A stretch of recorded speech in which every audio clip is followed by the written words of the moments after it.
ही मालिका दीपक ह पवार लिखित क्षत्रिय गोसावी या पुस्तकावर आधारित आहे. यामधील पात्र आणि प्रसंग निर्मितीसाठी AI तंत्रज्ञानाचा वापर केलेला आहे. या मालिकेतून कोणाच्याही भावना दुखावल्या जाव्या हा या मालिकेचा हेतू नाही. यातील माहिती केवळ एक अभ्यास म्हणून प्रसारित केली जात आहे.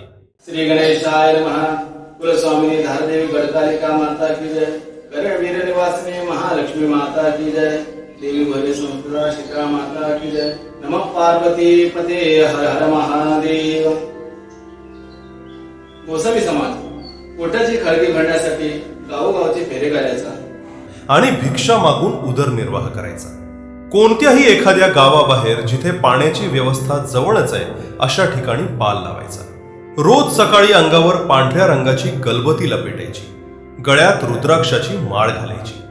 दंडात मनगटातही रुद्राक्ष बांधायचे. कपाळावर गोपीचंदनाचा त्रिपुंडू लावायचा. दंडावर, मनगटावर, हाताच्या कोपऱ्यावरही गंधाचे 3-3 पट्टे काढायचे. बगलेमध्ये झोडी घालायची. हातामध्ये सारंगी, शंख, कमंडलू किंवा एखादी साधी काठी यांच्यापैकी एक काहीतरी घ्यायचे आणि असा गोसावी बनवून गावात भिक्षेसाठी जायचे. गावातून जी काही भिक्षा मिळेल त्यावर कुटुंबाचे भरण पोषण करायचं. एका गावात जास्त दिवस राहायचे नाही. एका गावाहून दुसऱ्या गावाला, दुसऱ्यावरून तिसऱ्या गावाला अशी भटकंती चालू असायची. म्हणून हा समाज भटकी जमात म्हणून गणला जाऊ लागला आणि त्याच्या साधूच्या वेशावरून गोसावी म्हणून ओळखला जाऊ लागला. या गोसावी समाजाचा आणि गिरी, पुरी, भारती वगैरे जो दशनामी गोसावी समाज आहे त्याचा एकमेकांशी काही संबंध नाही. हे दोन्ही समाज भिन्न आहेत. दशनामी गोसावी समाजाची पूर्वपीठिका आहे. या समाजाचा उगम कसा झाला याची माहिती उपलब्ध आहे. पण आपण ज्या गोसावी समाजाबद्दल बोलत आहोत त्याची फारशी आणि ठोस अशी माहिती कोणापाशी नाही. याच्या मागे सुद्धा प्रमुख अशी 2 कारणे आहेत. सद्यस्थितीमध्ये आज हा समाज बहुतेक करून सुशिक्षित आणि स्थिर झालेला आहे.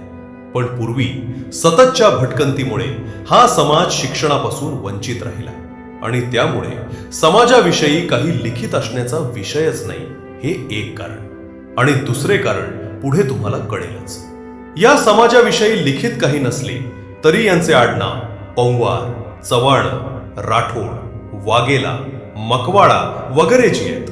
शिवाय त्यांची कुलदैवते, त्यांची भाषा, वेळ प्रसंगी दिसणारा त्यांचा करारीपणा, मौखिक परंपरेतून आलेली त्यांची लोकगीते, त्या गीतांमधला आशय आणि इतिहासातले संदर्भ पाहिले तर हा समाज मूळचा राजपूत आहे असे सिद्ध होते.